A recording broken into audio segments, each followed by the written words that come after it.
Tento seriál nie je pre slabé povahy. Monštrum, príbeh Eda Geina na Netflixe nám ukazuje, ako veľmi dokáže človeka poznačiť výchova. Jeho matka bola silne veriaca žena, ktorá mu od detstva štepovala strach zo žien a presvedčenie, že túžba je hriech.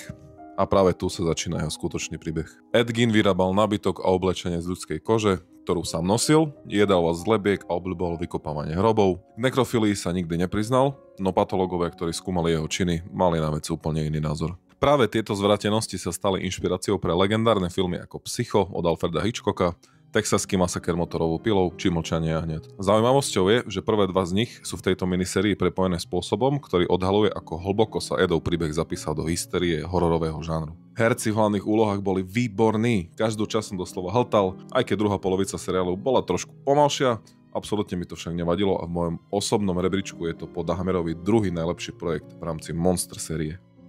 Ak ťa bavili predošlé série s Dahmerom a bratmi Menendez, poprípade si skutočný fajnšmeker a sledoval si aj seriál Mindhunter, toto je presne tá miniséria, ktorú si nesmieš nechať ujsť. Preto si myslím, že